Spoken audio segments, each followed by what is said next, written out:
À ce moment-là, j'ai 20 ans. Et là, ma mère me dit, mais tu sais que dans ton dossier d'adopté, tu as une lettre, un compte-rendu que ma mère biologique a écrit quelques mois après m'avoir abandonné. Et à partir du moment où j'ai su que cette lettre existait et que j'allais pouvoir la récupérer, je suis surexcitée à l'intérieur de moi. Là, j'ai besoin de savoir. Là. Moi, je suis haïtienne, 100%. Donc, j'ai été adoptée à l'âge de 3 mois. Moi, ma mère, elle est française. Mon père, il est algérien, italien. Moi, j'ai toujours su que j'ai été adoptée. J'ai jamais eu l'impression de l'apprendre parce que justement, je pense que mes parents m'ont dit. Je l'ai compris et conscientisé, surtout à l'école, quand on venait me chercher à l'école et que mes parents étaient blancs et moi noir, et que souvent mes camarades de classe me demandaient tout le temps pourquoi mes parents sont blancs. Et j'ai commencé vraiment à me questionner. Les questions que j'ai commencé à me poser, c'était vraiment pourquoi j'ai mal? Pourquoi des fois je suis triste? Qui suis-je? Pourquoi moi? Pourquoi moi j'ai été adoptée? Et d'ailleurs, ça a été un moment un peu douloureux pour moi, je pense. Je m'en souviens pas en termes d'émotion, mais je sais que je crois qu'à mes 4-5 ans, mes parents me demandent ce que je veux pour Noël et je leur réponds la même couleur que vous. Et ça les a marqués. Je me dis que je devais quand même me poser énormément de questions déjà à cette époque-là et que je pense que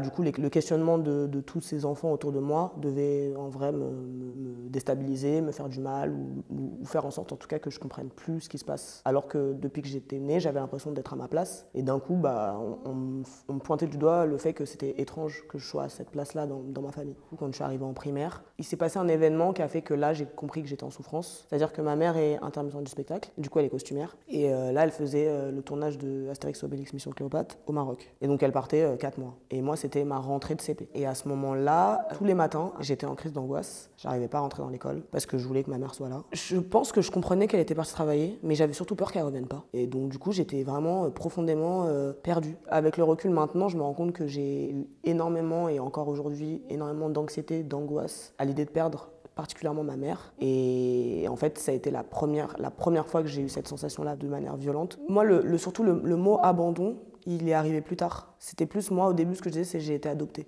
C'était pas j'ai été adoptée, donc j'ai été abandonnée. Donc pendant un certain moment de mon enfance, j'étais juste une enfant adoptée. Et c'est après que là, ça a commencé à devenir de la douleur et de la haine. Donc en mettant le mot abandon, du coup, tout de suite, qui m'a abandonné? Ma mère. Et là, j'ai commencé à penser à ma mère. J'avais de la haine. Et en fait, cette haine, je la canalisais absolument pas. Et je la mettais que dans ma scolarité. J'étais en révolte. S'il y avait un prof qui me faisait chier, je le faisais chier aussi. J'étais dure. Souvent, les gens avaient peur de moi par rapport à mon expression de visage, par rapport au fait que je souriais pas pour rien, par rapport au fait que si je parlais de te parler, je te parle pas. Et dès que c'était de la bienveillance et tout, j'étais en mode ok, toi ça va, je te tolère, donc je vais être très cool avec toi. Et c'est comme ça que j'ai construit des amitiés que j'ai encore aujourd'hui au collège. Parce qu'à partir du moment où, pour le coup, tu rentres dans mon cœur, alors là, tu rentres dans mon cœur presque à vie. Alors que par contre, si tu rentres pas dans mon cœur et que je ressens dès le début quelque chose qui me donne pas envie, alors là, ça va être une indifférence qui va presque même, des fois, qui a presque même été violente pour certaines personnes autour de moi. Mon exutoire chez moi, c'était l'écriture. Et du coup, le soir, ma colère que j'avais la journée, tout ce qui se passait pas forcément positif au collège par rapport à mes profs, à mes amitiés et tout, je l'écrivais. J'écrivais tout, j'écrivais beaucoup à ce moment-là à ma mère. Je lui écrivais que j'avais la haine. C'est des textes que j'ai volontairement supprimés, un peu pour les oublier, parce qu'il y a eu des moments où je parlais de la mort, de ma mort. Alors ça ne veut pas dire que j'avais des envies suicidaires, mais la souffrance que j'avais, des fois, je disais j'ai envie de plus être là en fait. J'ai plus envie d'exister, c'est à cause de toi que j'ai plus envie d'exister alors que je suis bien là. Et j'ai mal en fait, j'ai mal parce que tu m'as abandonné, parce que tu m'as laissé. Je sais pas pourquoi, je comprends rien, mais juste j'ai mal et tu me fais mal. Et tout ce que je comprends rien vis-à-vis de moi, toutes mes relations qui sont bancales, où je comprends rien, où j'aime trop les gens, où je les aime pas du tout, où il y a rien qui va dans tout ça, c'est à cause de toi. Et dans mes lettres, j'étais tout le temps à lui parler, vraiment en lui disant toi, et en lui disant tu m'as détruite, j'ai la haine, Et le moment où je pense que ça s'est accéléré en moi, c'est un jour, j'étais au ski, au collège, j'étais en 4e, je crois, avec ma mère. On était sur un télésiège, on parle. Et là, ma mère me dit, mais tu sais que dans ton dossier d'adopté, tu as une lettre. Et puis là, on arrive au bout du télésiège, et là, on arrive sur la piste, et on descend la piste. Fin de l'histoire.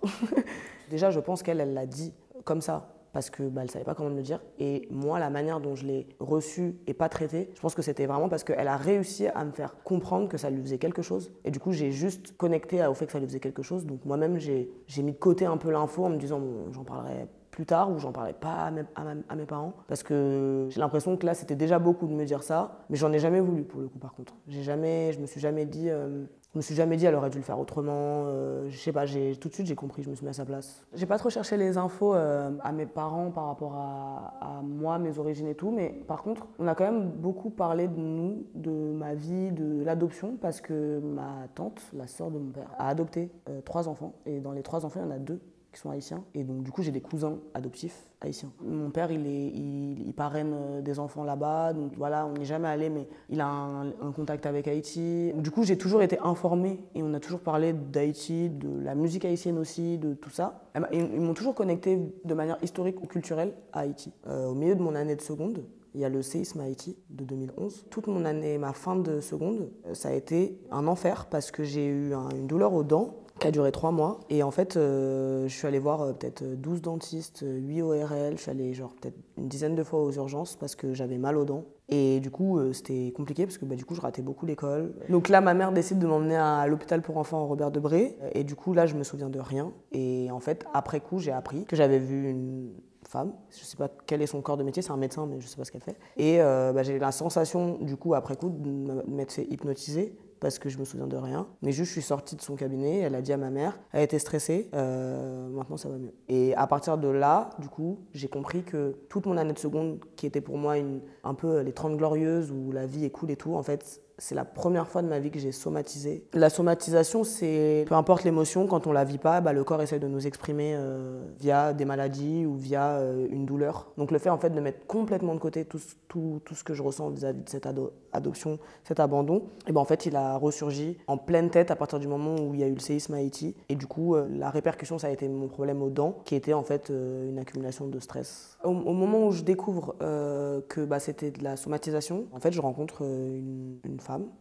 Et du coup, c'est ma première relation amoureuse. Et à partir du moment où j'ai vécu cette première relation amoureuse, en fait, là, j'ai ressenti qu'il y avait quelque chose en moi qui se comblait totalement par rapport à toute la souffrance que je vivais depuis que je suis petite. C'est-à-dire l'amour d'une femme, en fait. L'amour amoureux qui a effacé une douleur en moi et qui m'a mis dans une paix. J'avais mon premier CDI, j'avais une copine. Mes parents acceptaient et assumaient totalement mon homosexualité, il n'y avait aucun problème à ce niveau-là. Et là, à ce moment-là, j'ai commencé à me dire, je vais faire mes recherches. À ce moment-là, j'ai 20 ans. Et je me dis que je suis prête à voir si cette lettre existe déjà. Parce que moi, j'ai que le souvenir de moi à 12 ans ou 13 ans sur un télésiège. Mais je sais même pas en fait comment je dois faire, si vraiment elle existe. Et là, je me dis, ok, en fait, c'est le moment là de comprendre la chose qui me fait le plus mal au moment où je me sens le mieux. Je suis prête et là, j'ai la force d'affronter ce truc-là. En fait, ce que j'ai fait dans l'ordre, c'est que j'ai cherché à trouver le moyen de trouver cette lettre. Et une fois que j'ai trouvé comment j'allais avoir cette lettre, là, je leur en ai parlé. Donc, en fait, j'ai commencé à faire les démarches avant de leur en parler. Mais à partir du moment où j'ai su que cette lettre existait et que j'allais pouvoir la récupérer, là, j'en leur en ai parlé. J'ai fait exprès de faire ça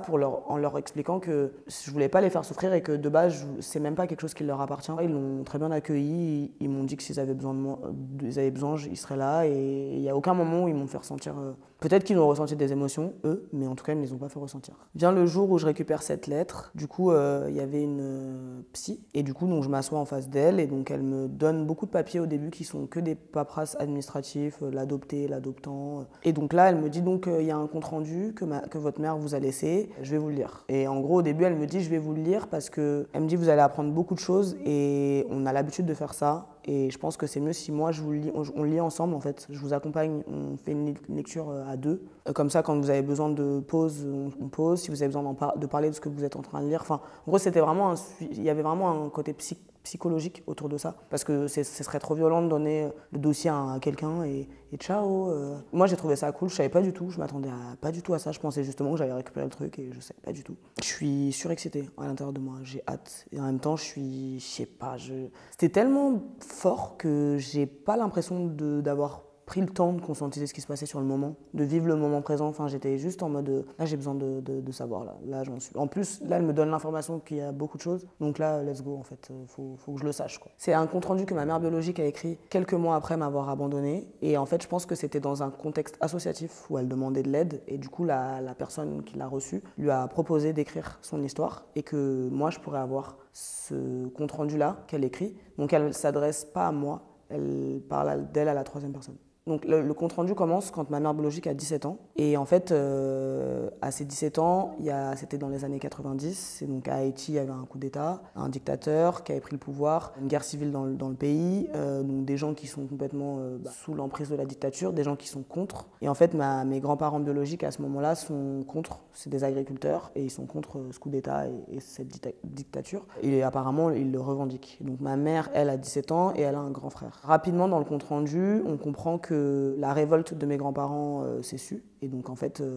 mes grands-parents se sont fait exécuter devant ma mère et son frère. Et qu'en fait, là, son frère, traumatisé de cet événement, est parti dans le pays. Donc là, à partir de là, elle n'en parle plus jamais de son frère. Et elle dit, du coup, moi, je suis allée à Paris. Du coup, elle raconte pas du tout comment elle a fait pour aller à Paris, elle raconte pas du tout son voyage, pas du tout, juste, elle dit, je suis allée à Paris. Et donc là, elle dit qu'elle a demandé l'asile politique en tant que mineure, qu'elle l'a pas eu, et que du coup, elle a été dans la précarité la plus extrême, donc elle a vécu dans la rue, elle a essayé de s'en sortir et tout, mais c'était impossible, du coup, parce qu'elle n'avait pas de travail, pas de papier. Le temps passe, et en gros, elle dit qu'elle a rencontré un homme qui a la même histoire qu'elle, c'est-à-dire que c'est un Haïtien qui est venu en France. Elle précise que cet homme-là, c'est pas un amour, mais c'est que c'est un peu son compagnon de galère, et que du coup, ils sont ensemble, et donc elle a une première grossesse où elle fait une fausse couche, et ensuite elle dit que elle a une deuxième grossesse. Et en fait, c'est moi. Et donc là, à ce moment-là, elle a à peu près 19 ans. À partir du moment où elle est tombée enceinte, elle a continué à essayer d'avoir l'asile politique. Elle était quand même toujours dans la rue, toujours en galère. Il n'y a jamais eu quelque chose de positif à ce moment-là. Les derniers mois de sa grossesse, elle dit qu'elle a réussi à se faire aider. Parce que, au bout d'un moment, être une femme dans la rue enceinte, c'est compliqué.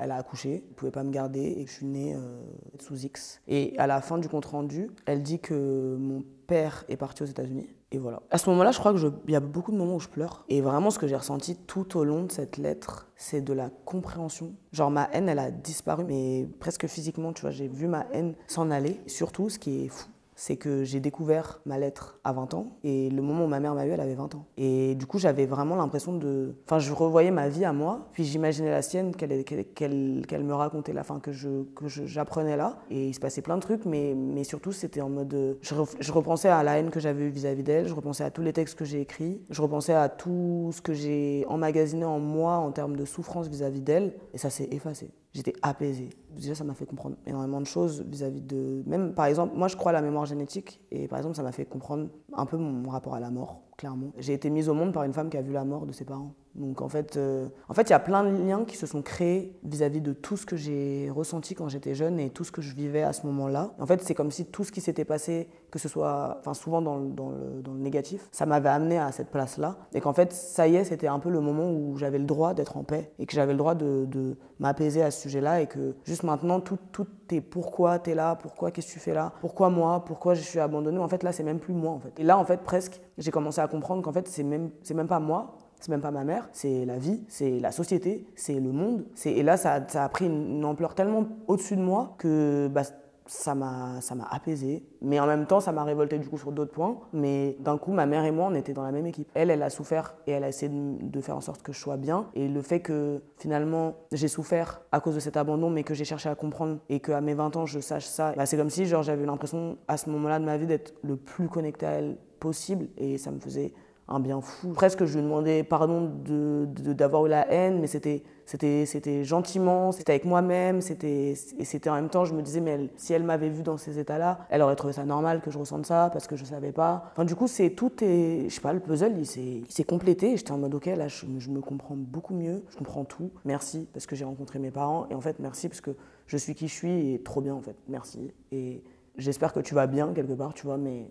Merci. Par rapport au compte-rendu, le seul truc où ça me titille, il y a encore un pourquoi. Enfin, pas un pourquoi, mais du coup, tu ressembles à quoi en fait, tu vois? Il y a encore des questions à ce niveau-là, et c'est la raison pour laquelle je veux la retrouver, ou en tout cas la chercher, tu vois. À la dame qui m'a remis mon dossier, elle m'a dit que si je voulais chercher ma mère, ce serait là, au même endroit, qu'eux, ils m'aideraient, mais elle m'a conseillé aussi de prendre le temps. Et au début, après, quand je me suis un peu relevée de tout ça, et que du coup, j'ai commencé à ressentir vraiment beaucoup d'amour vis-à-vis de ma mère, j'étais en mode, maintenant, l'étape d'après, je vais la retrouver. Sauf qu'après, il y a la vie. Je ne l'ai pas abandonné l'idée, je l'ai mis de côté en me disant, là, il faut que tu saches qui tu es déjà, en fait. Et ça va prendre du temps. Parce que là, à ce moment-là, j'avais que 20 ans. Là, j'arrive à un stade où je commence aujourd'hui à me dire que ça va pas tarder. Et j'ai 28 ans, donc j'ai laissé le temps passer quand même. Pour moi, ça m'a fait grandir et ça m'a fait prendre une maturité émotionnelle, intérieure et relationnelle énorme. Et aujourd'hui, je suis exactement où j'ai envie d'être intérieurement à ce niveau-là. Genre, je n'ai aucun regret, j'aimerais pas que ça aille plus vite, j'aimerais pas que ça aille plus lentement. Et je suis contente de ce que je suis et je suis contente de mon histoire parce que elle permet d'être qui je suis profondément. Évidemment aussi, j'ai envie d'aller à Haïti, par contre, ça c'est réel. Peu importe de la retrouver ou pas, mais aller à Haïti, c'est quelque chose qui est sûr et certain. J'aimerais bien même y vivre un moment dans ma vie pour juste vivre à l'endroit où mes grands-parents ont vécu et sûrement mes ancêtres. Et j'ai envie de me connecter à cette île parce que je me sens connecté de loin à elle. Donc aujourd'hui, je dirais que je suis apaisée et je suis fière de me voir comme ça maintenant, à être très connecté à mes émotions, à essayer toujours de les comprendre, à pouvoir parler de moi, à pouvoir appeler à l'aide, à dire aux gens là je vais pas bien. J'ai complètement réussi à sortir de ma coquille pour le coup à ce niveau-là et ça vraiment c'est une fierté pour moi. Maintenant que je suis comme ça, j'ai du mal à me voir mutique et seule dans ma chambre à pas du tout réussir à parler. C'est trop, j'ai l'impression d'être deux personnes différentes. Cet abandon, c'est ma force, c'est ce que je suis aujourd'hui et c'est tout le chemin que j'ai traversé. Tout ce qui m'arrive en fait, c'est lié à tout ça et tant mieux en fait. On a tous notre histoire et moi c'est celle-là et moi ça me plaît que ce soit ça et de continuer à la comprendre et d'avancer avec et que oui, des fois, accepter que des fois elle me fasse du mal, accepter des fois qu'elle me donne la force et let's go, moi je suis chaude.